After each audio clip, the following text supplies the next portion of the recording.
Bon dia. Molt bon dia. Anem a continuar amb aquesta segona taula d'aquest matí que porta el títol, buenos días, que lleva el título de la intervención con jóvenes. Vamos un poco, 5 minutos de retraso y vamos a intentar compensarlo. Bueno, es un placer compartir con vosotros esta mañana, esta mesa redonda también y estos días. Soy Joan Colom, subdirector general de drogodependencias del Departamento de Salud, responsable de drogas de aquí de Cataluña, y para mí es un honor compartir esta mesa con amigos y colegas de distintos ámbitos. Vamos a hablar y de enfoques diferentes. Vamos a hablar esta mañana en esta mesa sobre la intervención con jóvenes. Antes veíamos la intervención en el ámbito familiar. ¿Y cómo se traduce esta relación? ¿Cómo lo es a nivel comunicativo? ¿Cómo las nuevas tecnologías de la información aparecen? Por favor. Muchas gracias. ¿Cómo aparecen como un elemento? ¿Son un obstáculo? ¿Son un facilitador? Vamos a ver distintos enfoques. Vamos a ver un enfoque desde la perspectiva de lo que representan estas tecnologías. Vamos a ver después un enfoque de lo que es la relación desde la perspectiva del profesional, de cómo relacionarse con estos jóvenes en general o en particular. Y vamos a ver también una perspectiva un poco lejana a la nuestra, por la distancia, a lo mejor no tan lejana, desde un punto de vista conceptual, que es la experiencia mexicana. Por tanto, sin más preámbulos, voy a pedirles a los miembros de la mesa que, por favor, van a tener un máximo de 20 minutos exactos para hablar y luego nos quedará unos 30 minutos aproximadamente para el coloquio. Como sabéis, por las otras mesas hay que pedir a las azafatas, darles a la azafata el papel con la pregunta y luego atenderemos las cuestiones que habéis realizado. Muy bien, decía entonces, sin más preámbulos, para ganar tiempo, tengo el honor, el placer de dar la palabra a José Antonio Gabelas Barroso, profesor de Sociología de Comunicación de la Universidad Oberta de Cataluña, de la Universidad Abierta de Cataluña, que además de profesor de Sociología, curiosamente también es diplomado en cinematografía por la Universidad de Valladolid, digo curiosamente en el buen sentido de la palabra, quiero decir, claro, y además una persona formada en el ámbito del arte y en la instrucción en general, investigador en comunicación y en educación en distintos ámbitos.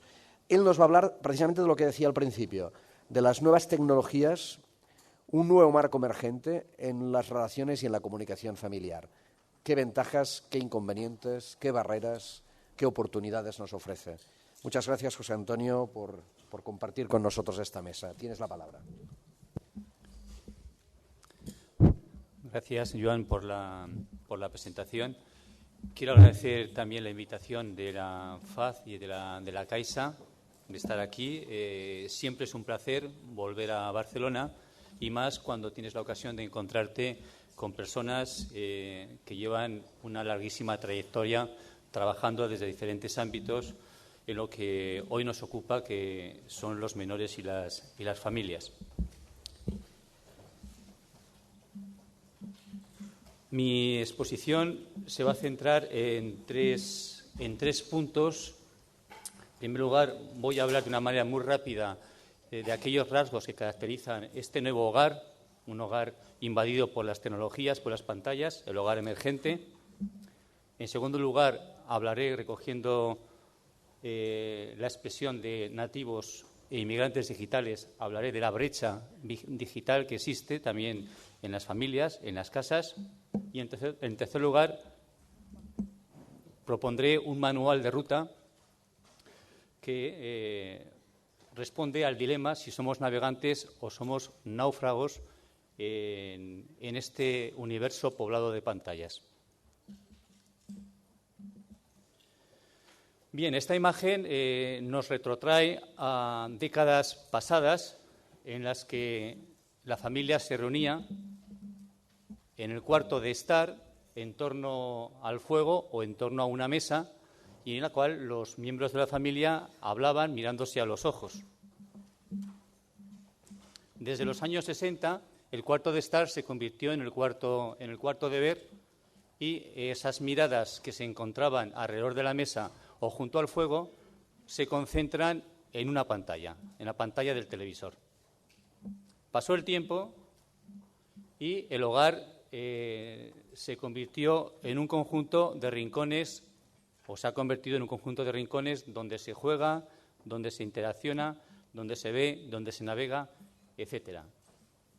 Un hogar emergente, sin ninguna duda, un hogar en un ecosistema razonable, equilibrado, pues bueno, eso es lo que vamos a intentar dilucidar en este ratito. No cabe ninguna duda que la familia se encuentra, diríamos que irrumpida por un conjunto de pantallas, las cuales han provocado que el referente que hasta ahora eran los padres, que la presencia que hasta ahora eran los padres y que los modelos que hasta ahora eran los padres empiezan a ser las pantallas desde los diferentes formatos deportivos, formatos artísticos, formatos musicales. Es decir, para los hijos los referentes ya no son tanto los padres o son menos los padres en cuanto que son los modelos que ofrecen esas pantallas. La presencia de los padres también se ha reducido y ese regazo emocional que hasta prácticamente los años 80, 70, 80 era la familia, se ha convertido en un regazo emocional mediatizado por los impactos audiovisuales que provocan y que continuamente están exhibiendo e imponiendo estas pantallas.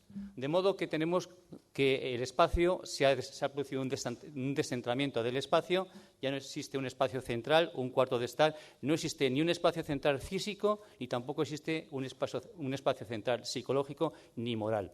Se ha producido un descentramiento.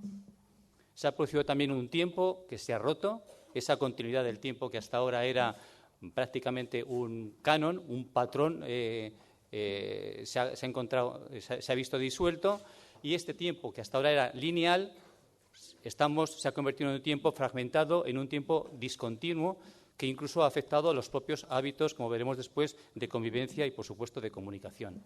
Y, por último, la autoridad también se ha diluido, ha quedado dispersa. El centro de la autoridad antes estaba en los padres, ahora ya no solamente está en los padres, está en otros lugares, en otros referentes. Y ante esta situación nos podemos preguntar, ¿y qué es lo que sienten las familias ante este panorama, ante esta irrupción tecnológica? Bueno, pues lo que sienten, yo diría que depende del tipo de familia o del tipo de padre al que nos estemos refiriendo. De una manera mucho más simple, por supuesto, que comentaba Gonzalo, en mi experiencia de trabajo con padres, yo he observado que existen tres tipos de padres. Los padres desocupados, desinteresados por los hijos, los padres asentistas, los padres preocupados y los padres ocupados. Es decir, los primeros no vamos a hablar porque son los que generalmente casi nunca responden a sus compromisos. Los segundos a veces se convierten en padres no solamente preocupados, sino obsesionados por la educación, obsesionados por los problemas, están en una continua alarma. Y luego, en un tercer lugar, están los padres que se preocupan, pero de una manera razonable. Este tercer grupo, el grupo de padres ocupados y preocupados razonablemente, es con el que, entre comillas, es más fácil trabajar, sobre todo cuando vienen a los centros. Llevo varios años trabajando también en un centro de secundaria y este año me han bautizado con una tutoría de primero de eso. Yo había estado siempre con más mayores, ¿no? Y, claro, en un centro escolar, cuanto más reduces la edad, más vienen las familias y más cercano es el trabajo con los padres. Pues observo que aquellos padres, muchos padres que vienen, igual que los que vienen a las charlas de padres, etcétera, si están demasiado preocupados, pues puedes hacer bien poco. Entonces, lo que tienes que hacer al principio es casi una pequeña terapia de tranquilizarlos. Y claro, estamos en un entorno muy, diríamos, agresivo, que es el de las pantallas. Los padres con la televisión más o menos están familiarizados, pero con los ordenadores y los videojuegos no están familiarizados. Entonces, ese chip, cambiar ese chip de, diríamos, lo que es nuevo es peligroso y lo que es nuevo me produce desconfianza, no garantiza ni facilita para nada procesos de aprendizaje. Entonces, lo primero que hay que hacer con ellos.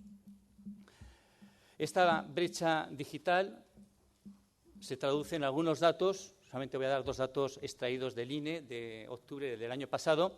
El 51% de los hogares tiene acceso a Internet, con un crecimiento superior a 1 millón de hogares en un año. Sin embargo, la proporción de uso de tecnologías de información por la población infantil, en este caso de 10 a 15 años, es en el ordenador el 94% e Internet el 82%. Claro, aquí ya se ve una diferencia cuantitativa e importante en lo que es el uso que hacen los adultos de unas pantallas y el uso que hacen los menores de otras pantallas. De modo que llegamos al concepto de Mark Persky del año 2001, nativos e inmigrantes digitales. Los nativos digitales serían todos aquellos menores de 30 años que se mueven en torno a las pantallas con estas claves. Les gusta la velocidad, el cambio, ejercen la multitarea, pueden hacer varias cosas a la vez, pueden estar incluso escuchando música y navegando, o pueden estar chateando y al mismo tiempo viendo en Internet la web del internado de física y química, por poner 2 ejemplos. Sienten, piensan, conviven en torno a ese ocio digital. Han crecido conectados, ellos han crecido, los nativos han crecido conectados a la DSL, sus padres han crecido con el televisor, un detalle que no es nada gratuito ni frívolo, no soportan la espera, está estudiado como el usuario de Internet no soporta más de 5 segundos en una web. Si la web tarda en descargarse 5 segundos, se pasa a otra rápidamente y les espanta un párrafo de más de 5 líneas, con todas las repercusiones que esto tiene, escolares, etcétera, que si quieren luego podemos entrar en ello. Estos nativos digitales son creativos, son participativos, tienen un cerebro desarrollado de distinta manera al que tienen sus padres, con una capacidad para procesar la información distinta y con un lóbulo derecho cerebral más desarrollado. Y estarían, diríamos, en las barricadas de la participación. Hay varias versiones de esta participación.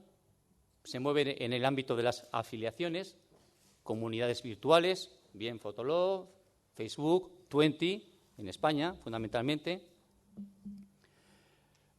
Participan también desde la expresión, colgando sus vídeos, sus fotos, y participan también desde la cooperación en foros de discusión o en la creación de materiales como puede ser la Wikipedia u otros muchos formatos participativos que existen en la red. Yo creo que esto es importante y es una de las primeras cuestiones que me gustaría subrayar en mi exposición. Cuando a veces vemos con carácter negativo la irrupción de las pantallas en las casas y en la sociedad, habría que plantearse de qué manera la tecnología digital y el entorno digital puede facilitar no solamente procesos de aprendizaje, sino sobre todo procesos de participación de los menores en la construcción que comentaba Gonzalo, de esa ciudadanía, en la participación de foros de construcción, en la participación de muchas cosas, de muchos proyectos que desde las tribunas y los estrados adultos muchas veces nos planteamos, pero que olvidamos que los jóvenes y los menores no solamente son público objetivo, sino que pueden ser también participantes, y las tecnologías lo propician. Tenemos los inmigrantes digitales. Aquí, en este público, pues algunos de ustedes, algunos de nosotros, ¿verdad?, estaríamos en este grupo, que nos caracterizamos por diferentes cosas. Por ejemplo, criticamos la televisión, pero decimos que vemos documentales. No hacemos varias cosas al mismo tiempo.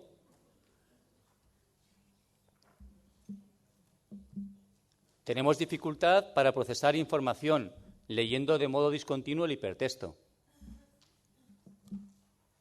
Y pensamos en los videojuegos, pero en blanco y negro.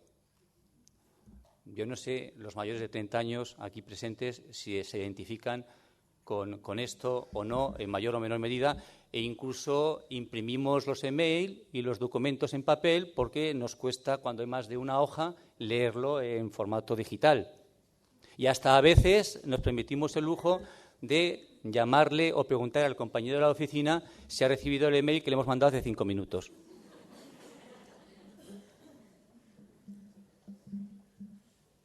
Bien, visto de una manera muy rápida la situación, vamos a proponer algunas rutas, algunas claves que yo creo que la metáfora de la navegación es muy interesante. Vamos a ver qué boyas podemos encontrar en la superficie que nos sirvan para orientarnos y no naufragar, ¿verdad? Porque, como han dicho mis ponentes anteriores, evidentemente la sociedad en la que estamos es compleja. Para los más mayores, la televisión es la práctica dominante, el medio en el que nacieron y crecieron. Para los mayores son mayores de 30 años. Para los mayores, un nivel inicial de uso con algunas prácticas tradicionales, como es el correo electrónico,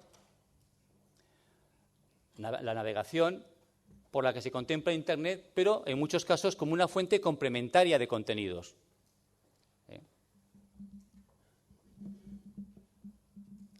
En cambio, para los más jóvenes solo es un medio más que comparte espacio y tiempo con otros medios, la televisión me refiero, especialmente con Internet. Ellos tienen un nivel avanzado de uso y de destrezas tecnológicas, acorde a sus intereses y a sus destrezas. Entre los 18 y los 30 años, los estudiantes que viven con sus padres son la punta de lanza que permite una socialización que facilita un acceso, una distribución de contenidos, así como una multiplicidad, diríamos, de aplicaciones. Hay un estudio interesante, que no quiero entrar en datos por el poquito tiempo que tenemos, pero que aparece en la ponencia escrita que coordinó Ima Tubella, la rectora de la UOC, con varios compañeros, que se llama Internet y televisión, pantallas en guerra. Salió publicado el año pasado y hace un análisis de toda esta situación. Algunas referencias están aquí cogidas. La comunicación mediada por la tecnología ocupa un lugar principal en los actuales escenarios de negociación generacional. A ver, los hogares son hoy, yo creo que más que nunca, un impresionante laboratorio social, protagonizado por 3 personajes. 1, los padres; 2, los hijos; y 3, las pantallas. Esto yo creo que hay que tenerlo en cuenta. Las pantallas no son ningún mueble decorativo, no forman parte de mobiliario, son una presencia permanente de modelos y de referentes que es importante tener en cuenta. Una de las ponentes anteriores hablaba de esos momentos didácticos. Me ha gustado mucho la expresión, pero yo no los llamaría didácticos, los llamaría momentos de encuentro. Qué importante es que como padres y madres, primero, conozcamos lo que nuestros hijos ven, conozcamos con lo que nuestros hijos hacen en Internet, esto es más complicado, y desde esos contenidos podamos estar al loro, ¿verdad?, al tanto, y hablar de los problemas que ellos tienen. Lo que no podemos hacer, desde mi punto de vista, es coger y empezar a defenestrar determinados programas, y vuelvo a mencionar física y química. No hago propaganda de física y química, no entro en valoraciones, pero física y química es hoy, actualmente, una de las series más vista por los adolescentes e incluso por los niños, y que los padres deberíamos conocer para poder intervenir, para poder hacer esa función mediadora que comentaban mis compañeros. Hace falta, pues, hacer un consenso y un contrato que contemple este entorno de socialización nuevo, esta nueva convivencia familiar, teniendo en cuenta que se están construyendo identidades, aprendizajes, y que están imponiéndose, muchas veces con el asentismo familiar, se están imponiendo patrones de conducta ajenos a los modelos que la familia ha estado inculcando hasta ahora. Internet es una ventana abierta al mundo como medio de comunicación de sí mismos. Los jóvenes utilizan Internet para acceder a otros medios, para buscar información y, sobre todo y fundamentalmente, para gestionar su ocio. Aquí una diferencia clave. Los adultos, básicamente y en general, utilizamos Internet con una función práctica: buscar información, mandar un correo, descargarnos un documento. los nativos digitales utilizan Internet para informarse, a veces, pero sobre todo para comunicarse y para desarrollar un ocio que está centrado en lo digital. Internet también es una ventana abierta a ellos. No es una ventana en la que ellos miran, sino es una ventana en la que ellos se exhiben, se exponen, aportan, cuelgan fotos, cuelgan vídeos, se conocen. Es una ventana abierta a la popularidad. Qué importante es en los adolescentes el ser populares.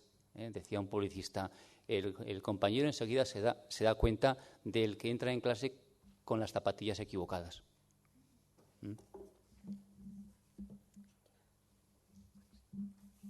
Bueno, me llega el primer toque, voy más rápido. ¿Dónde nos encontramos, pues? Yo creo, es interesante la metáfora del puzzle. Y voy a ir un poquito más rapidito. Decía, papá, ¿qué pieza pongo aquí? Bueno, podemos decirle, no molestes, estoy ocupado. Sobre todo el padre con el periódico, ¿verdad? Prueba una a una. Bueno, es esta, se pone aquí. También se hace. Veamos qué color, qué tamaño, qué forma. ¿Cómo lo podemos saber? ¿En qué nos fijaremos? Sí. No tenemos que enseñarles competencias tecnológicas a los menores. Ellos acaso a nosotros. En ese sentido estamos en un momento histórico. Ninguna generación se ha visto en la tesitura de que los menores enseñaran a los mayores. Ahora sí. Lo que sí que tenemos que enseñarles son competencias reflexivas y críticas. Tecnológicas no. Me permito coger este cuento oriental que me lo ha cedido Joan Ferrés para reconducir lo poquito que me queda. Una vez enviaron un lobo a la escuela para que le enseñaran a leer. El profesor le pidió que repitiera después de él las primeras letras del alfabeto. Alef, Ba, Ta. Pero el lobo siempre contestaba, oveja, cabrito, cordero. Y es que las criaturas de carne vivían en su pensamiento y no se las podía sacar de la cabeza. La educación es un conflicto. El conflicto hay que verlo como una oportunidad para crecer. Es interesante también la metáfora del puente que utilizaba Pedro en la ponencia anterior. Mientras estemos con Aleph, Ba, Ta, estaremos desde la palabra, estaremos desde lo racional, estaremos desde las exigencias de la institución. Institución académica, institución social, institución ajena a los intereses del receptor. Todo lo que escupen, vomitan, proyectan, imponen, proponen, exhiben las pantallas están cargadas de impacto emocional. No podemos olvidarlo. Y el impacto emocional llega, pero el impacto emocional necesita reflexión. Existen algunos tics de la comunicación. Pablito, hijo mío, yo sé que la vida moderna nos deja poco tiempo para charlar sobre nosotros, pero me gustaría conocer tus inquietudes, tus anhelos, tus hobbies, tus novias, tus ídolos, en fin. Me gustaría saber más sobre vos. Como no, viejo, www.pablito.com. O aquí tenemos el entrañable Forges, que ya veis en qué se convierte el croissant.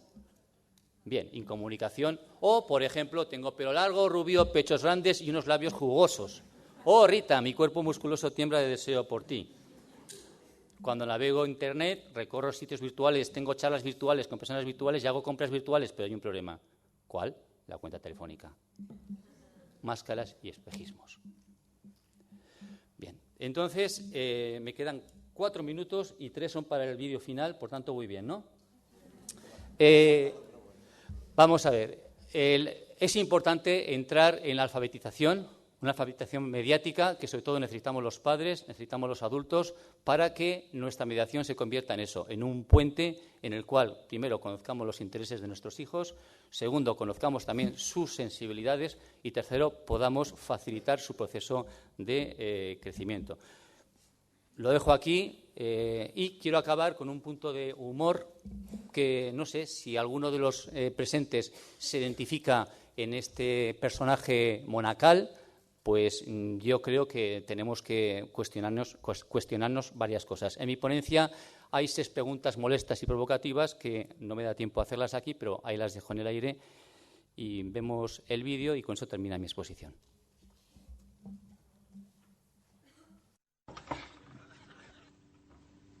Jo, dere, Ansgar, Ja, der er jeg, ja. Ja, så bra, ok. Ja, hei du. Hei du. Ja. Ja, hva gjelder det? Ja, det er denne her. Ja, vil du sitte? Takk. Ja. Jaha.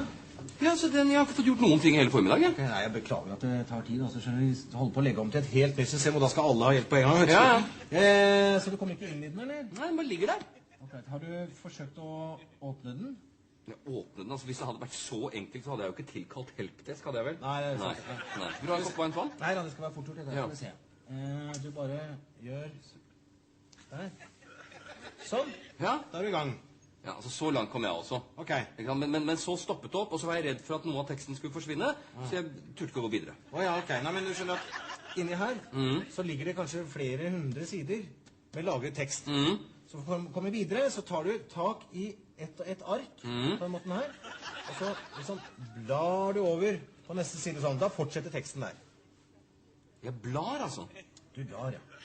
Men når jeg skal tilbake, da? Ja, da bare blar du tilbake igjen. Tar tak der. Og så, sånn. Der. Så er du tilbake til den teksten du hadde sa. Ikke noe ok, så den slutter der. Ja. Og så fortsetter den der, ja. Ok, men når jeg skal avslutte for dagen, hva gjør jeg da? Da bare slår du sammen permene. Ja? På den måten der. Sånn.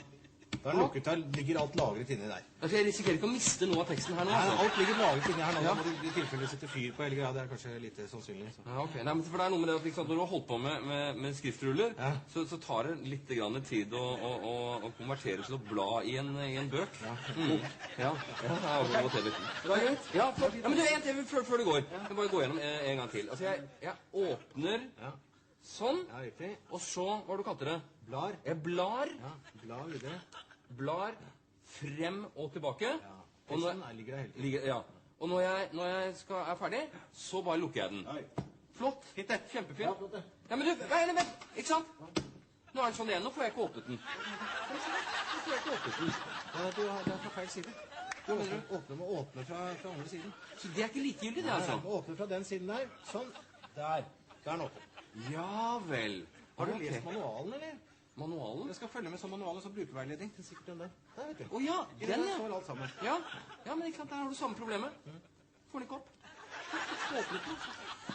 Ok, det skulle vi kanskje ha tenkt på.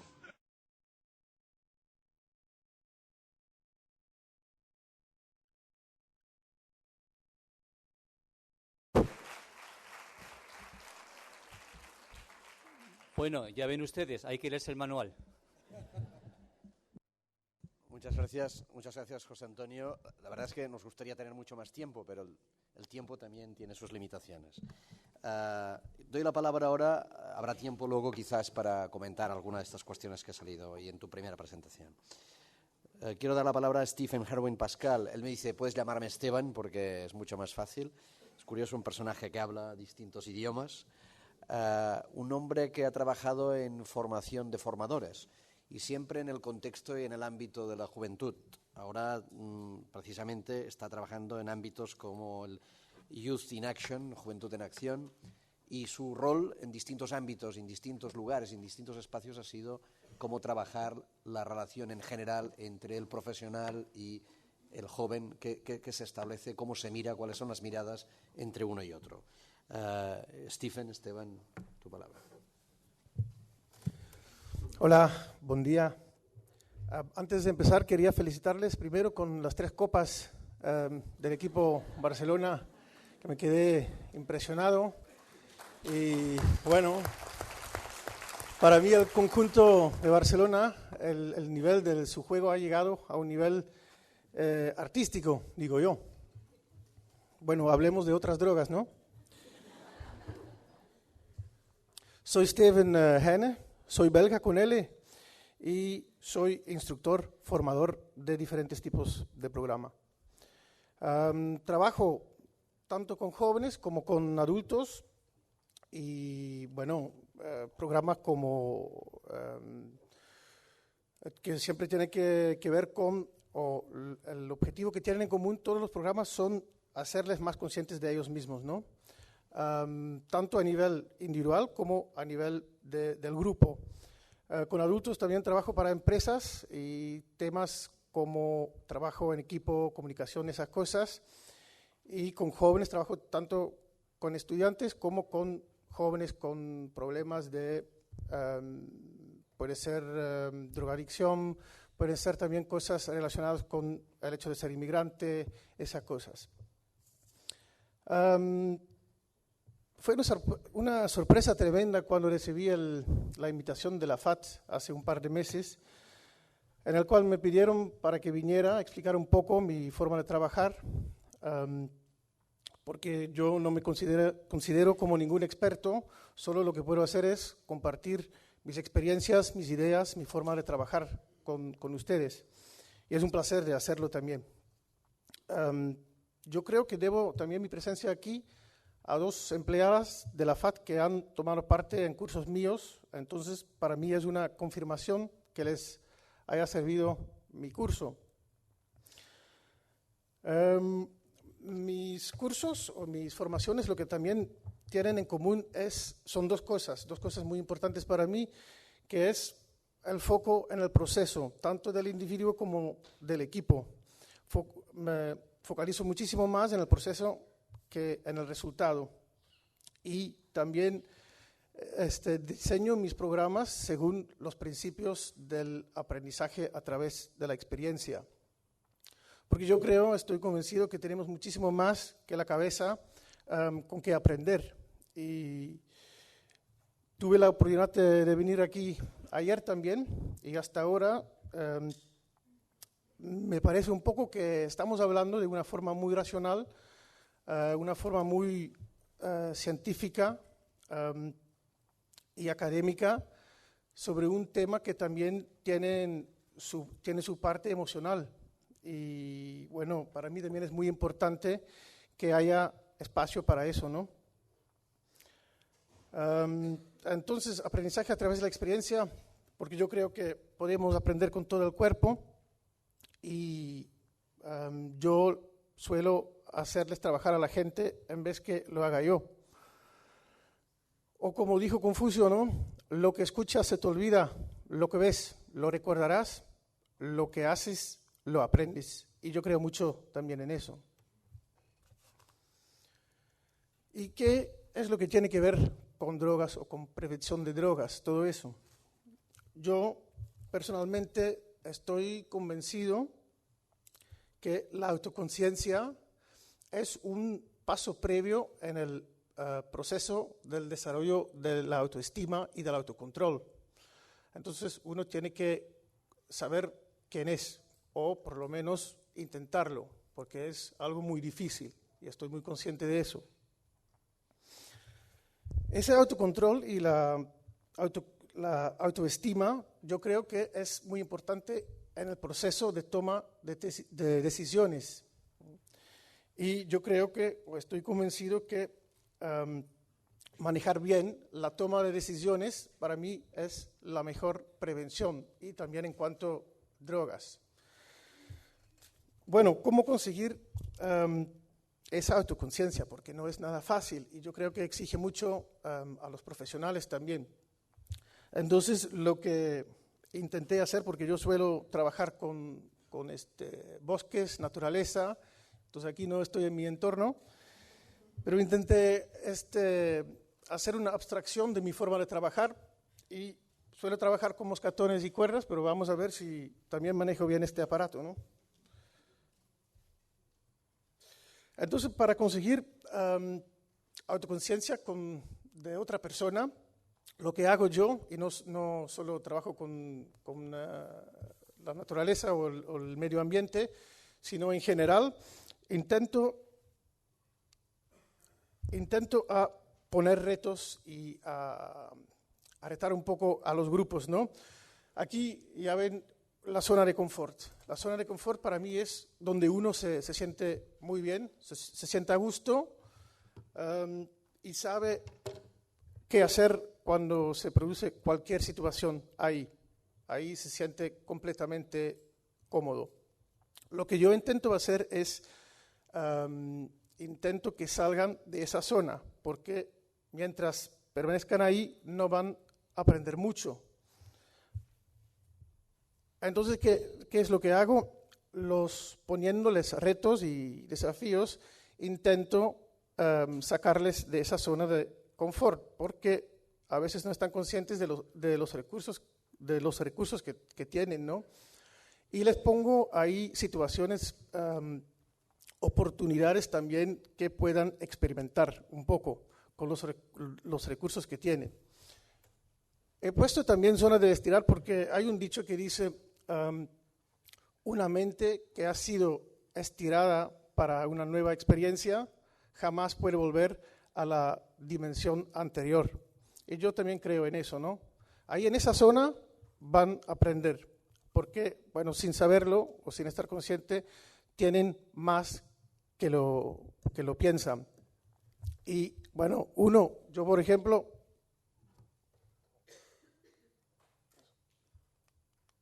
eso no va a ver muy bien, uno que se aleja demasiado de la zona de estirar, de la zona de... ¿Sí?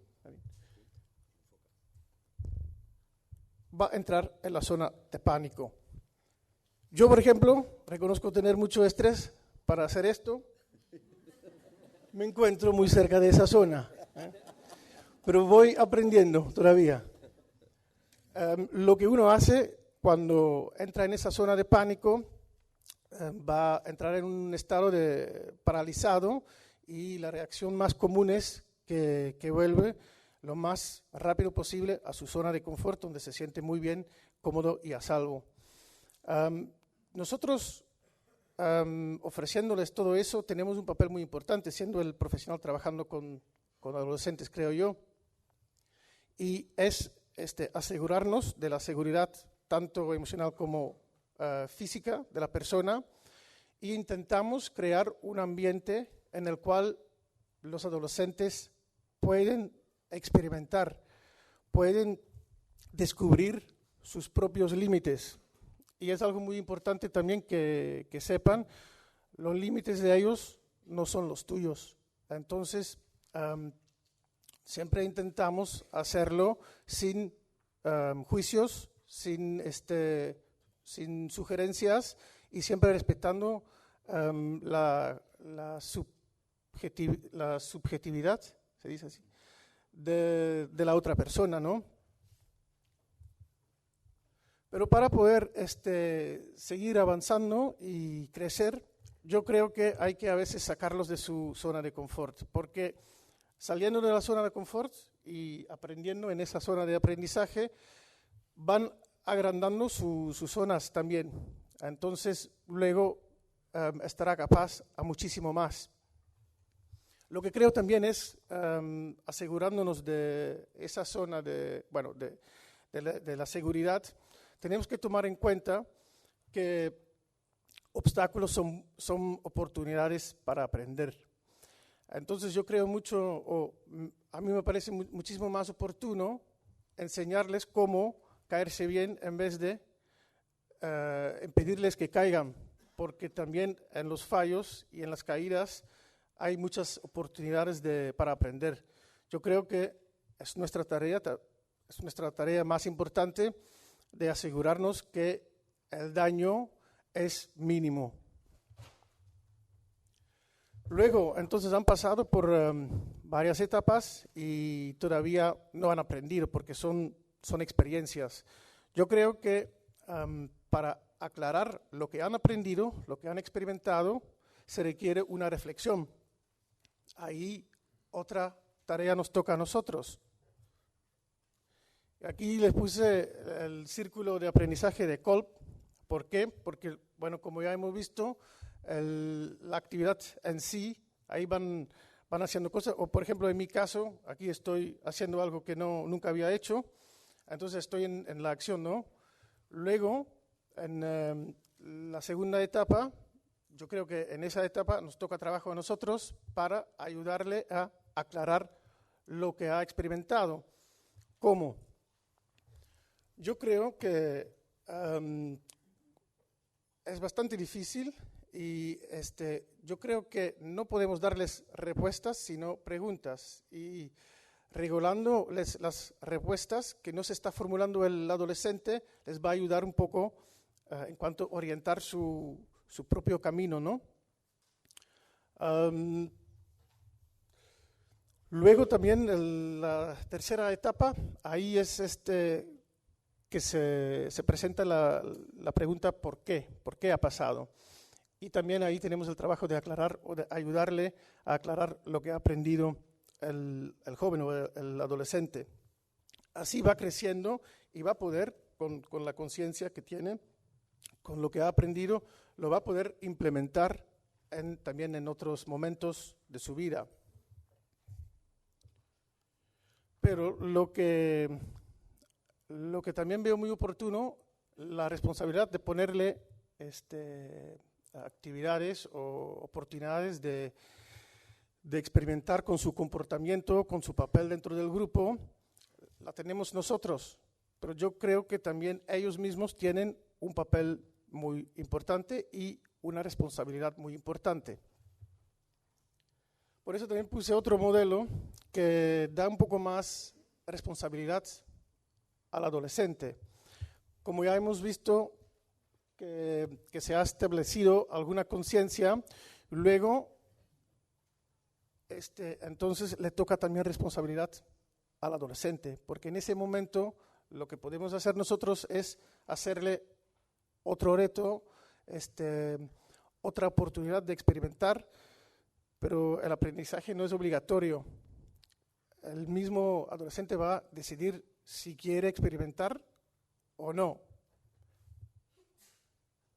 Por eso ahí va a decidir él, y lo tenemos que respetar, creo yo, que si va a seguir igual como antes o si va a experimentar con lo que ha aprendido antes en la otra actividad o oportunidad. Y luego se va repitiendo y luego va a poder implementar lo que ha experimentado en varios temas de su vida, creo yo.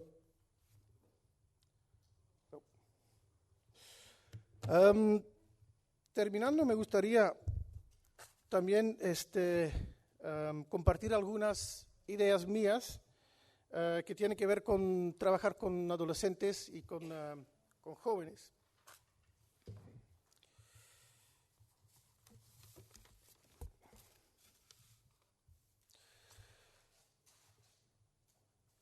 Yo creo que para poder facilitar el aprendizaje en otra persona, que tenemos que permitir ese mismo proceso a nosotros mismos. Y es algo muy, muy difícil porque eso nos obliga de mirar al espejo. Y lo que se ve ahí a veces no es tan fácil para gestionar, ¿no? Pero yo creo que es muy importante hacerlo para luego también poder trabajar con gente, porque estamos tratando con gente y ahí tenemos una elección nosotros también, creo yo. O somos primero el profesional o somos una persona. Y creo que para muchas personas es lo que les ayuda. Y yo creo, trabajando con gente y más con gente con algún problema, establecer esa buena relación de confianza es oportuno. Si no nos fijamos mucho en eso, yo creo que vamos a perder muchísimas oportunidades. Y yo creo que ese proceso yo sigo en ese proceso y yo creo que dura una vida entera. El que deja de aprender, yo creo que tampoco puede facilitar aprendizaje en otra persona. Por eso yo creo que también tenemos que estar preparados de estar equivocados y de reconocerlo ante al adolescente. Porque yo veo el papel del instructor, o veo al instructor más como un orientador de un proceso, ¿no? Por eso, como ya he dicho, no puede juzgar, no puede sugerir lo que es lo mejor para el otro, como es una persona que vive otra realidad y tiene que estar muy consciente de eso. Creo que también, como he dicho ya, que me enfoco mucho en el proceso. Cada uno trabajando con gente tiene que encontrar su punto de equilibrio entre resultado y proceso, porque sin objetivo tampoco hay camino, creo. Y dos cosas para terminar. Lo que lo que me preocupa un poco y lo que me ha sorprendido aquí es, estamos hablando de drogas, estamos hablando de jóvenes, y yo creo que he visto ya iniciativas muy buenas que dan esperanza, pero yo creo que deberían de estar en el primer plan. Y hay muchos adultos que quieren ayudarles a los jóvenes, pero estamos hablando sobre en vez de con en varias ocasiones. Y yo creo que si cometemos el error de pensar que nosotros vamos a orientar a los adolescentes, que vamos a perder buenas oportunidades, porque yo creo que es un proceso en ambos sentidos, ¿no? Tanto nosotros como podemos orientar a ellos también pueden orientar y necesitan orientar a nosotros. Estamos dispuestos para ponernos al mismo nivel que el adolescente, porque ahí vamos a demostrar una parte muy vulnerable y cuesta muchísimo. Y a veces es muchísimo más fácil escondernos detrás del papel del profesional, ¿no? Yo creo que también por eso es muy importante hacer autorreflexiones como el profesional y mirar al espejo, porque la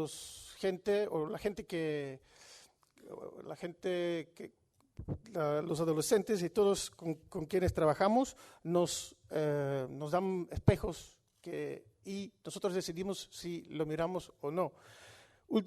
Por último, me gustaría decir también que lo que también sorprende un poco, y dándome vueltas por las calles españolas, me di cuenta que está formando un poco la gente que vive en España.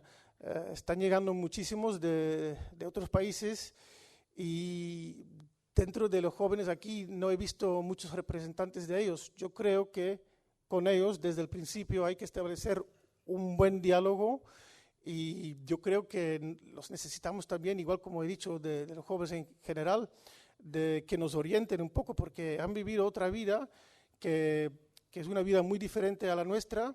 Por eso los necesitamos ya desde el principio. Pero otra vez, es una pregunta retórica. Atrevémonos de hacerlo y de abrirnos hacia ellos también. Y por eso yo he puesto aquí un punto, ojo por el paternalismo, ¿no? Lo sabemos todo mejor, yo lo dudo, porque yo trabajando con jóvenes de la calle y varios años de trabajar con ellos, he aprendido un montón de ellos, y hasta ahora tengo la sensación que aprendí muchísimo más de ellos que ellos de mí. Para terminar, ¿sí? Yo creo que entonces desde el primer momento tiene que estar ahí, porque de esta forma los jóvenes asumen la responsabilidad incondicional sobre sus propios resultados, y son los adolescentes que fijan la meta, y también son ellos quienes definen cómo alcanzarán la misma. Muchísimas gracias por su atención.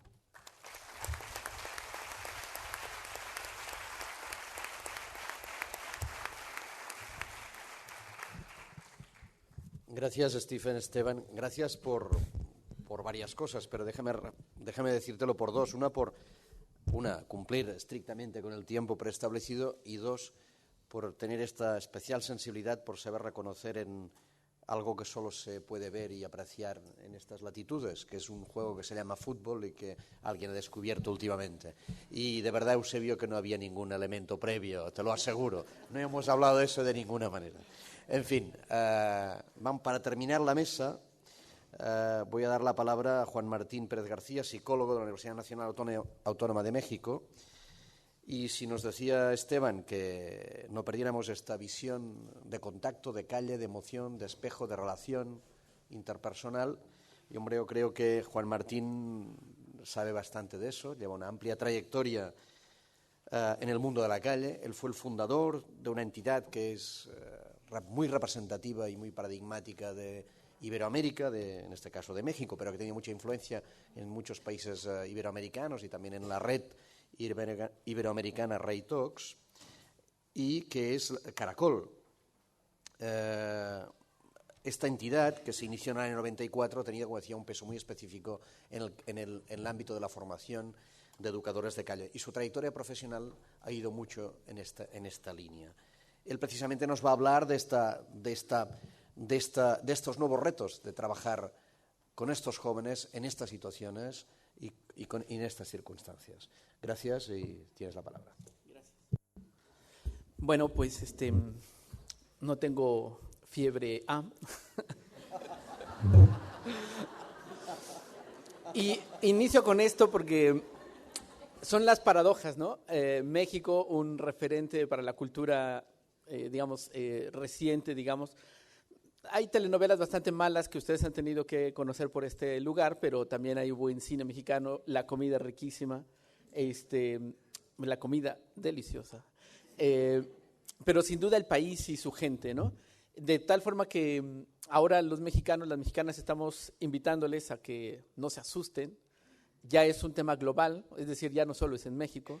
Esperemos que lo logremos controlar en el mundo, pero hay una frase reciente que se está usando en plan así como de juguetear con el tema, y es que lo único que se contagia en México es la alegría. Así es que les invitamos a que se acerquen. Y voy a platicar un poco de mi experiencia, no solamente como mexicano, sino en particular como callejero. Y aquí haré un paréntesis muy pequeño. No sé si sucede aquí en España, pero en algunos lugares de América Latina, hablar de callejero o callejera suena despectivo. Y me han dicho algunas personas, es que siento feo, se oye así como duro. Pero bueno, si ustedes ahora con las nuevas tecnologías entran a la Real Academia Española y teclean callejero, callejera, notarán que no tiene nada despectivo. Es una descripción de un actuar, digamos, de alguien que se mueve. Y es importante comentar para mí que, tal como lo decía Steven, es que uno aprende más con la población de lo que uno lleva. Hay una expresión que uso frecuentemente con los chicos, con las chicas, y es que son un libro. Y entonces puedo, viviendo la experiencia de la película muy buena que nos pusieron al inicio, de repente tener dificultad para entender y leer un libro que representa a un chico, que puede tener un apodo o un nombre específico, me refiero, no sé, al Greñas o al Patas, pero que han dejado en mí muchos aprendizajes. Y yo cuando me pregunto, igual que Steven, ¿cuánto les he dejado? Concluyo que muy poquito. Pero al final es de ahí la responsabilidad de compartir lo que uno va aprendiendo para que entonces, ya que no le devolvía a, no sé, al Greñas, al Patas o a otros, pueda compartirlo con gente que trabaja también con chicos y chicas en otros espacios. Por lo cual me siento completamente privilegiado y agradezco muchísimo a la FAD, a Eusebio, de muchos años, que desde estas iniciativas de hacer prevención de drogas hemos encontrado que los desafíos, tal y como se apuntaba al inicio, son siempre una muy buena oportunidad para aprender. Irónicamente estamos en un momento histórico en el que le tenemos miedo al conflicto y pareciera que el conflicto es problema, que el conflicto es algo a lo que hay que huir, y entonces no queremos tener problemas con nuestra familia, no queremos tener problemas con nuestra pareja, no queremos tener problemas ni conflictos con los niños. Entonces tomamos medidas un poco básicas, ¿no? Es decir, no tenemos niños, no tenemos pareja y no tenemos familia. Aunque entonces sufrimos porque no tenemos familia, sufrimos porque no tenemos pareja y deseamos tener niños. Esto que nos da risa en general no solamente ocurre en España, en México, es un tema global y que es interesante que lo comencemos a reflexionar porque los cambios son más de lo que nos estamos imaginando. Y entonces el paradigma del cambio, el paradigma del conflicto, se convierte sin duda en esto que negamos, pero en una de nuestras mejores herramientas para aprender. Y voy a pedir el control para cambiar porque eso en la emoción se me olvidó. Bueno, estaba por ahí los datos de contacto para quejas, reclamaciones y demás. Todo se vale. Bueno, en esta noción de cambio, yo les invitaría a que piensen que sin duda niños y jóvenes han sido, tal y como se apuntaba antes, una generación distinta, por supuesto a la que hemos tenido, digamos, que superamos los 30 años, pero no solamente por las formas, las prácticas, sino particularmente porque se han roto muchas referencias de lo que nosotros antes suponíamos establecido. Y aquí les recomiendo mucho, quizás ya conocen estos textos de un sociólogo polaco, Zygmunt Bauman, que hablaba acerca de la sociedad líquida. Y de verdad les recomiendo, me parece que es un planteamiento muy interesante y muy apropiado en esta época de navegantes y náufragos. Quisiera, para arrancar un poco con el primer desafío, es tenemos que preguntarnos cuando hablamos de participación, ¿para qué? Porque usualmente las historias a las que invitamos a las y los jóvenes ya están escritas. Es decir, no estamos invitándoles a algo que vamos a construir juntos. Y tenemos ahora colocado muy presente en nuestra noción de bienestar, en esta zona de confort, esta lógica de competir por el éxito. Y entonces cuando el éxito significa tener una marca, significa tener la mejor, no sé, computadora, el mejor trabajo, o todo lo que ustedes puedan simbolizar, vamos en pos de ello. Por supuesto, ahora el gran paradigma de la seguridad, ¿no? Y el riesgo cero. Y yo recuerdo que de aquí de Madrid, hace como de España, no sé, recuerdo quién de los colegas habrá sido, pero hace unos 8 o 9 años me mandaron un correo electrónico muy interesante que iniciaba con una frase, y sobrevivimos. Y hacía un recuento de los juegos infantiles de los 60, 70, donde no había casco, donde no había coderas, no recuerdo aquí cómo le llamaban, pero en México era una avalancha, que era literalmente una tabla sobre un desfiladero, y que ahora cualquier educador de educación básica o incluso de educación callejera se asustaría, porque tiene muchos riesgos.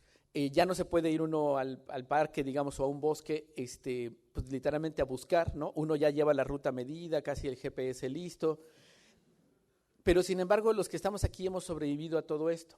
Y coloco solamente como mención, igual con el asunto del trabajo infantil.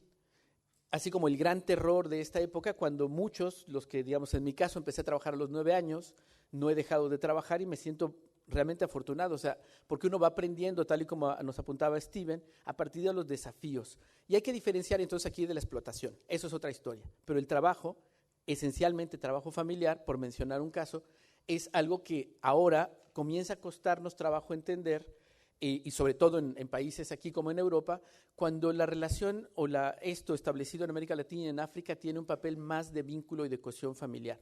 Solo por mencionar ejemplos. Pero regreso nuevamente a por qué participar.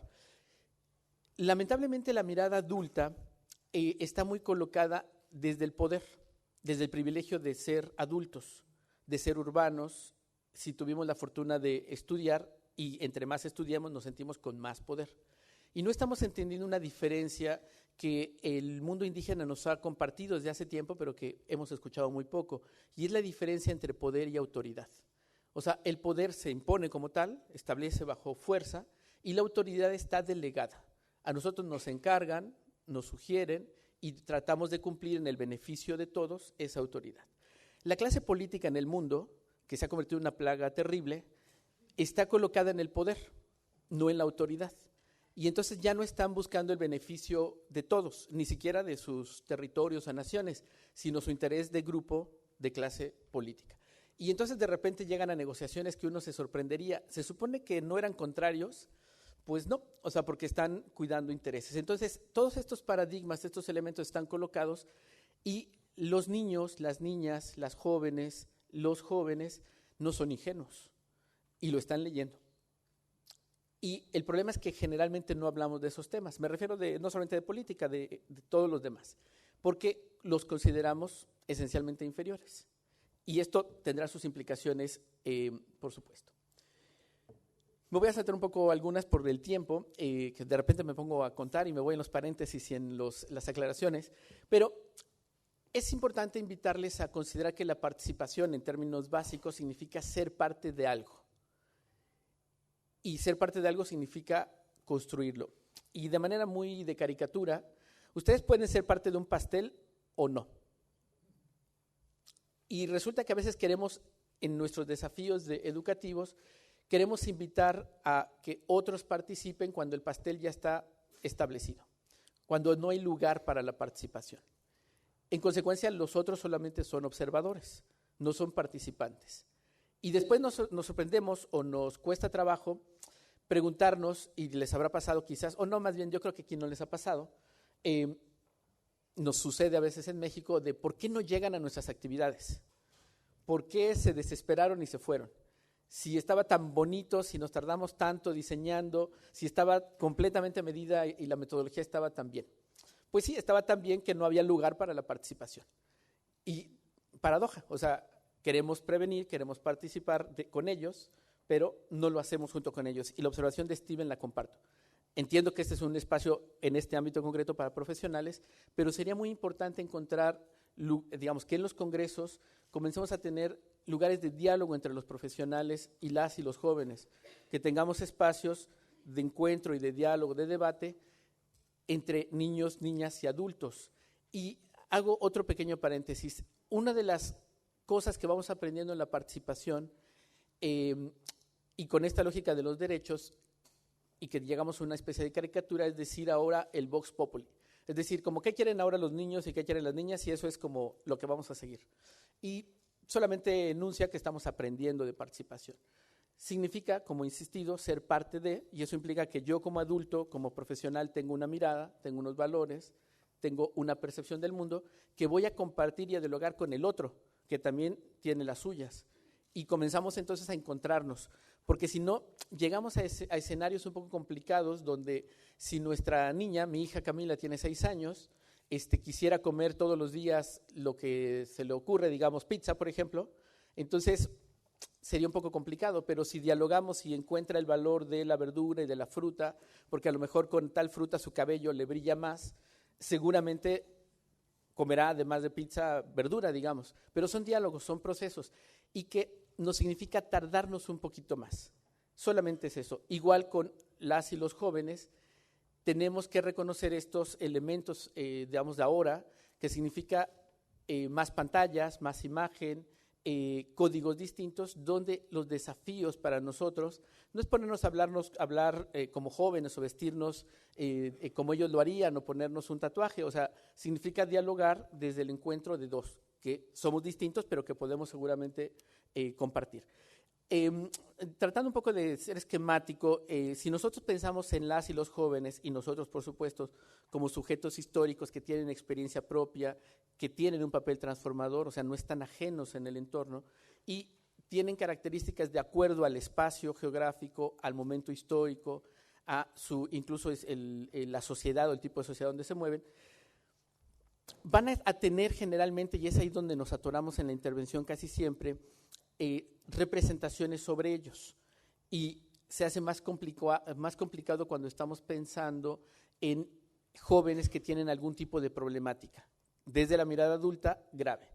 Por ejemplo, consumen sustancias, y nuestra preocupación se centra en esa representación que tenemos del consumo de sustancias y de los jóvenes que consumen sustancias, y estamos solamente pensando en ello, y suele pasarnos sobre todo cuando estamos tan obsesionados en que dejen de consumir y no reconocemos a ese sujeto histórico que, como se ha encontrado en la psicología humana, toma siempre la mejor decisión.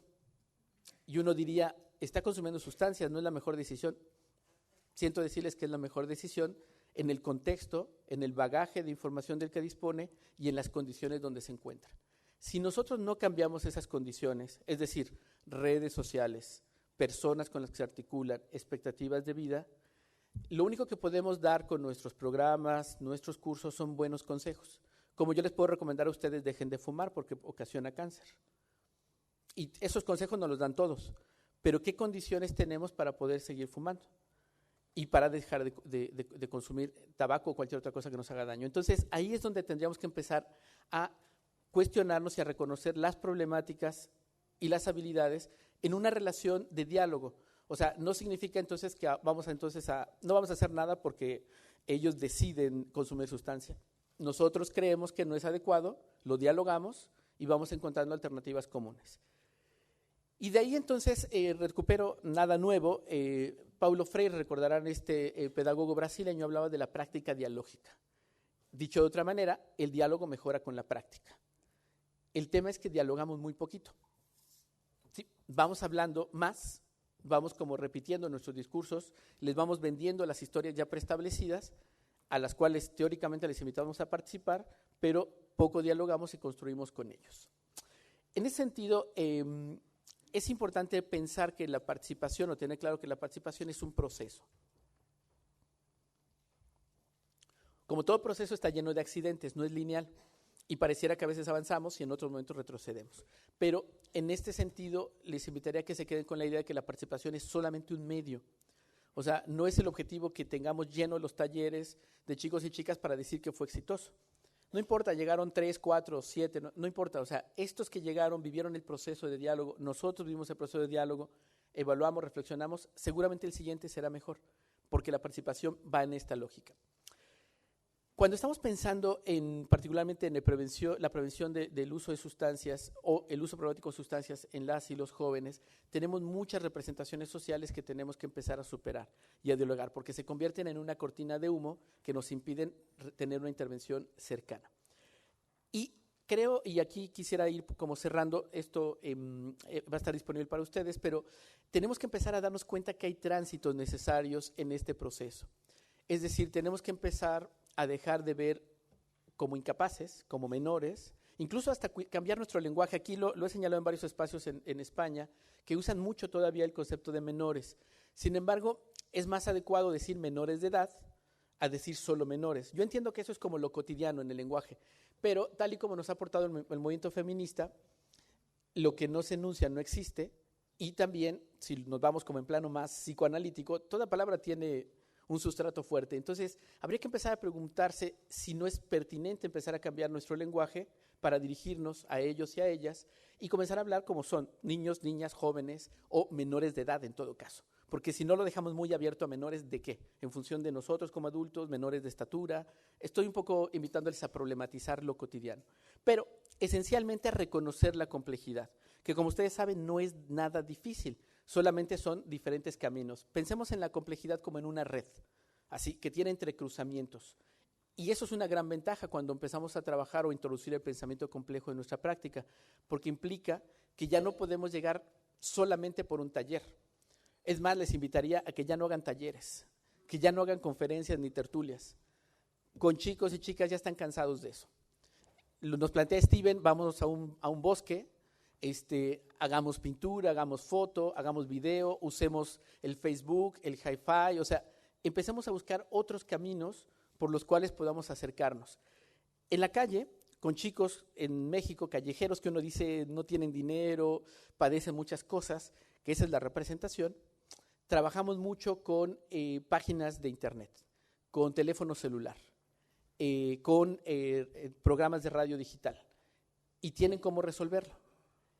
Y tiene que ver, nuevamente insisto, con nuestro desafío de superar el prejuicio y la representación social. Pero me voy a ir, ya para ir cerrando en este asunto, tenemos que ir cambiando también, y esa es la invitación, a pensar que lo que hacen los jóvenes, las jóvenes, como es distinto a lo que hemos hecho hasta ahora los adultos, es irregular o no es adecuado. Y valdría la pena, y les invito a que vayan explorando un poco el mundo de los derechos humanos, el enfoque de los derechos humanos, que parte de un principio básico, es decir, cómo quiero ser tratado, cómo trato al otro. Y el marco de derechos es un gran referente para encontrar estándares de calidad, porque estos instrumentos internacionales que ya tenemos afortunadamente y que están incluso focalizados, derechos para niños, para jóvenes, para mujeres, o sea, hay una cantidad importante de instrumentos. Si nosotros los empezamos a revisar, a tratar de incorporarlos en nuestra práctica, notarán que resulta más desafiante pero más rico, porque entonces la metodología de talleres que nos sabemos de hace 20 años, la misma charla que tenemos y que solo le cambiamos el título, comienza a quedarnos corta y tenemos que empezar a buscar otras cosas. Y como profesionales vamos creciendo, nos desafiamos. Y cierro entonces. Ahí están nuevamente como, digamos, espacios de contacto para conocer más un poco de lo que estamos haciendo, y quienes participen en el taller de la tarde ya tendremos ocasión de mostrarles algunos productos y materiales realizados con los chicos desde el radio, el internet y otras cosas. El desafío mayor, creo, está en nosotros, en reconocer que no puede haber participación sin diálogo, en que no hay diálogo si solo hablamos nosotros, y que si solo hablamos nosotros estaremos solos, no con ellos ni con ellas. Gracias.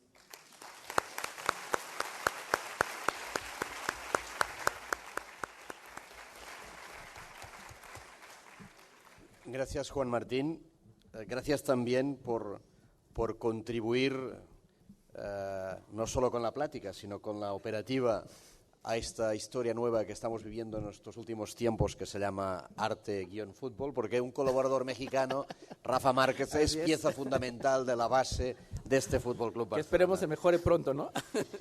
También quería decirte que existe en catalán una expresión nada negativa de callejear, que se llama ramblear. Rambler, muy bueno. Y incluso hay una zona en el centro de Barcelona que se llama el Raval, que tiene unas connotaciones muy especiales, que han acuñado otro término, que es rabalear, que es la zona del por el barrio. Y no tiene ningún sentido peyorativo, sino absolutamente positivo. No, por favor, no me pongan esta. Al final.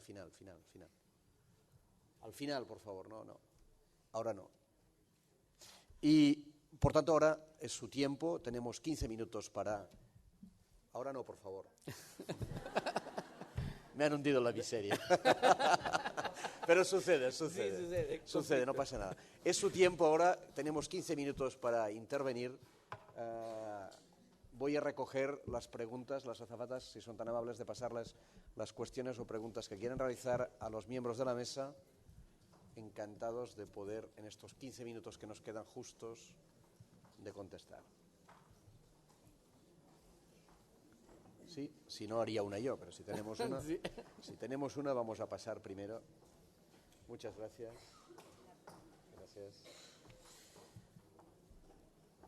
Una pregunta de una entidad muy próxima y de un barrio de una ciudad muy cercana aquí, la Fundación Marianao, viejos amigos. Una pregunta para Stephen. Dice, tengo que leerla primero, ¿eh? Sí, dice, ¿puedes poner, Stephen, algún ejemplo práctico para trabajar con el grupo de adolescentes? ¿Qué tipo de dinámicas o ejercicios podemos facilitar para que entren en esta zona de estirar o de aprendizaje?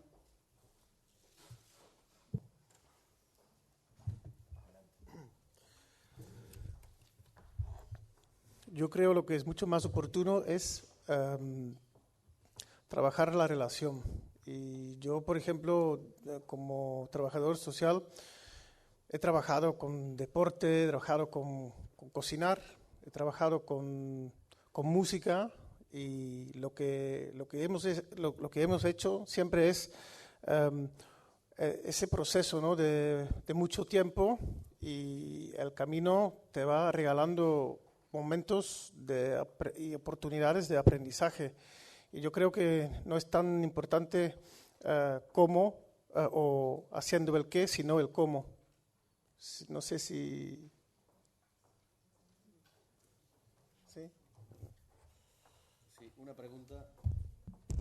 pregunta para José Antonio. Dice, ¿cuáles son las 5 preguntas a las que se ha referido que podíamos hacernos? Al final las harás, por favor.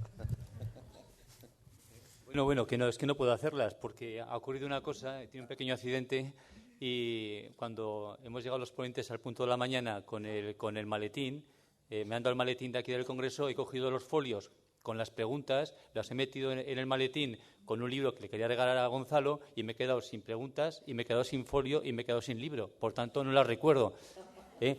Las puedo reproducir mentalmente, pero no las recuerdo. De todos modos, están en la ponencia están las 6 preguntas. Eso. No creo que se hayan perdido también. Gracias, las buscaremos. Una pregunta de Natalia del Centro de Salud Mental Infanto Juvenil, para Stephen también. Dice, ¿podría hacernos 5... Traduzco, hay una expresión difícil en traducirla del catalán al castellano, pero algo así. ¿Podrías hacernos un 5 céntimos? ¿Cómo lo traduciríamos? Bueno, algo así como... ¿Puedes hacernos en síntesis, muy rápidamente, como cuando hablabas de trabajar con la naturaleza, tractores, cuerdas, etcétera, ¿a qué te referías? Un poco. Una pregunta muy concreta. Natalia debe querer hacer un taller inmediatamente. Bueno, primero, parece que han aprendido muy rápido porque, como he dicho, regalándole las preguntas, bueno, lo están haciendo a mí, ¿no? Pero yo creo que eso de llevarlos en el medio ambiente, a la naturaleza, yo creo que la naturaleza nos pone un buen espejo y cualquier cosa, porque a veces solo dispongo de una césped, a veces de un río, bueno, siempre hasta aquí me estoy adaptando porque por la tarde tengo un taller y hasta en un centro como este voy adaptando mis métodos, ¿no? La forma de hacerlo. Bueno. Muy bien. Sí. Perfecto. Otra para ti también. Dice, me ha encantado su ponencia y considero que se debería centrar mucho más la reflexión sobre la intervención terapéutica en el ámbito emocional. Y la pregunta en concreta es, ¿qué importancia le das al vínculo emocional en la relación entre terapeuta-paciente? ¿Sí? ¿Has entendido? ¿No? Yo creo que lo más importante trabajando con gente es trabajar mucho la relación. Y estoy convencido que la mejor herramienta que tenemos nosotros siendo el profesional es nuestra propia experiencia. Pero estamos dispuestos a exponerlos. ¿Cómo es? Expuestos. No te había entendido, disculpa. No, sí. Demostrarlo, ¿no? Compartirlo con otra gente, ¿no? Yo creo que eso es algo muy interesante porque bueno, la respuesta para esta pregunta, yo creo que vamos a necesitar muchísimo más tiempo para hacer esa reflexión. Pero lo más básico para mí es sean auténticos y compartan de lo suyo, ¿no? Si no hay más preguntas, haré yo una, porque nos quedan 7 minutos, estamos en tiempo perfecto.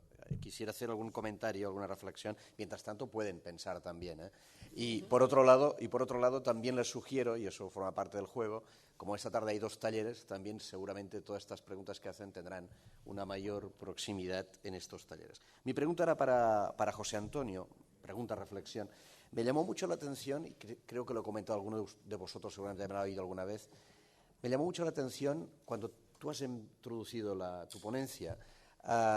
Decía que en mi experiencia tanto en Inglaterra como en Canadá y en algunos ámbitos de Estados Unidos, que habían retirado la mesa del comedor. A mí eso me llamó mucho la atención, porque es muy simbólico. Es decir, esta mesa que él planteaba, José Antonio, como un lugar donde antaño se discutían, se hablaban, se comentaban y se miraban a las caras la familia o el entorno más próximo, parece como en vías de extinción. Entonces esto es muy dramático porque te puedes encontrar en este nuevo mundo de las pantallas y de las nuevas tecnologías en una misma casa con una familia del tipo que sea, con 4 miembros en los cuales van llegando alternativamente a casa, progresivamente a casa, van a la nevera, cogen su preparado, se van a su habitación, conectan su internet multipantalla y cada uno trabaja en su ámbito o disfruta o tiene su ocio. Curiosamente tienen más relación estos 4 personas con alguien de Canadá, Estados Unidos o Hong Kong que entre ellos mismos. Esta paradoja de la comunicación me llamó muchísimo la atención porque parece como algo muy irreversible, al menos en estos ámbitos, Canadá, Inglaterra, ¿no? La desaparición de la mesa en el comedor, el lugar de encuentro. Quisiera algún comentario sobre eso. Sí, perdón.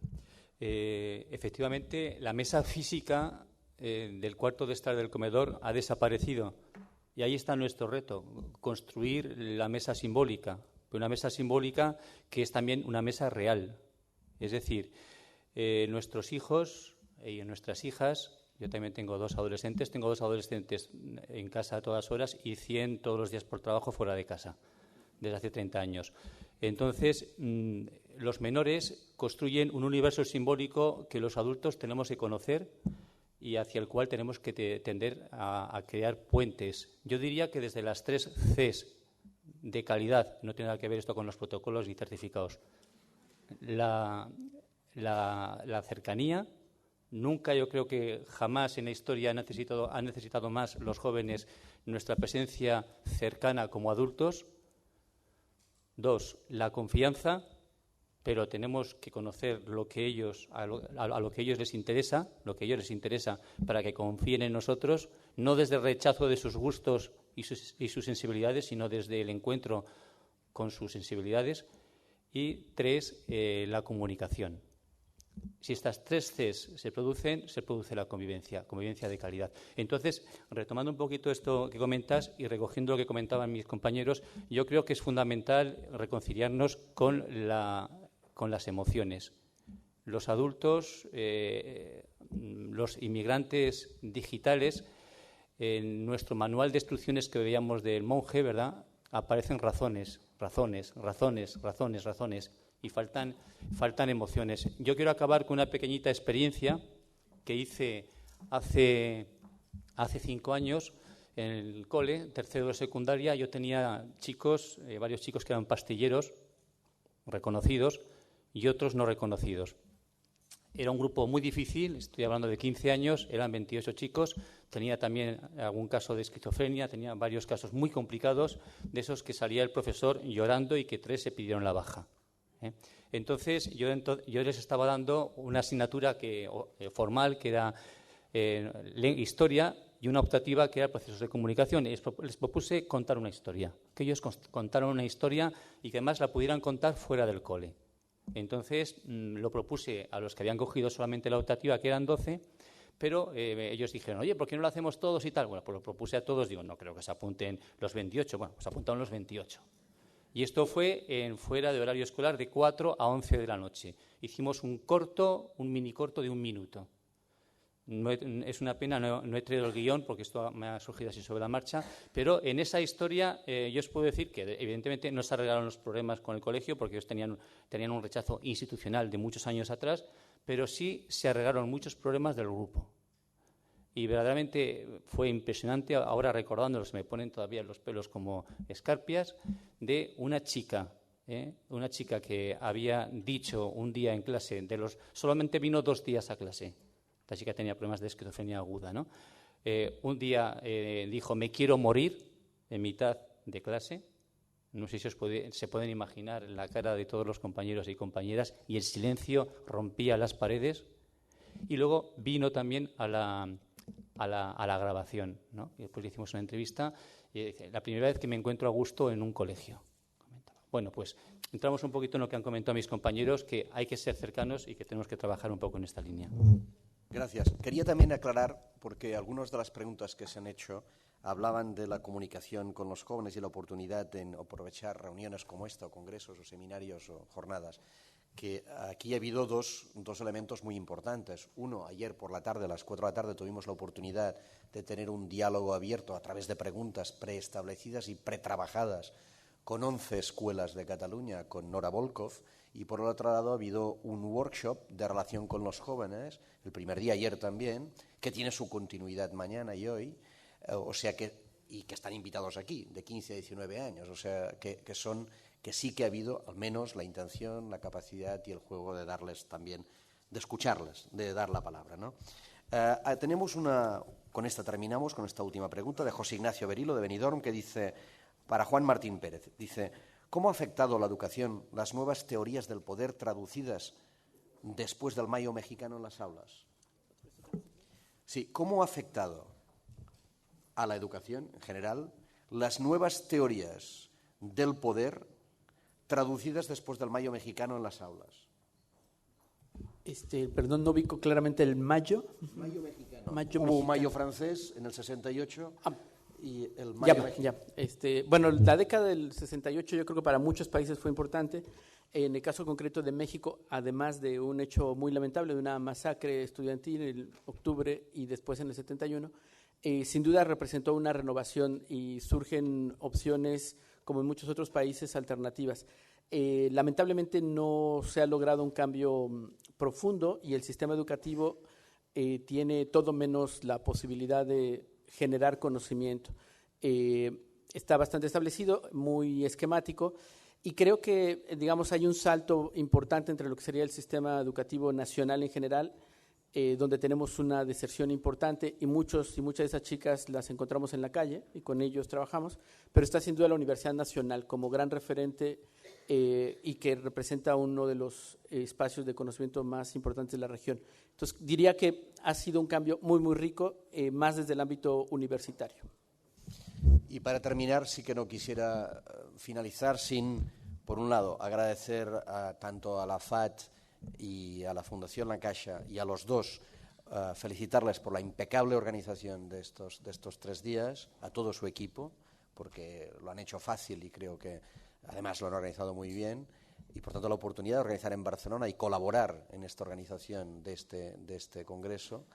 Agradecer, como no, a nuestros ponentes de hoy las espléndidas intervenciones que han desarrollado, y como no, agradecerles a todos vosotros y a todas vosotras estar hoy aquí, pero estar cada día en vuestro ámbito de trabajo. Y para terminar, ahora sí, si me permitís pasar esta pantalla, ahora sí, solo esa de momento. Fijaros que alguno de vosotros me la ha escuchado alguna vez o me la ha visto, porque creo que es referente y hoy encaja muy bien. Dice, nuestra juventud... Tenía que terminar con algo esto. Nuestra juventud es decadente e indisciplinada. Los hijos ya no escuchan los consejos de los grandes. El fin de los tiempos está próximo. La siguiente. Pero eso, como veis, lo escribió un anónimo de Caldea 2000 años antes de Cristo y estamos hoy aquí. Por tanto, suerte y muchas felicidades. Gracias.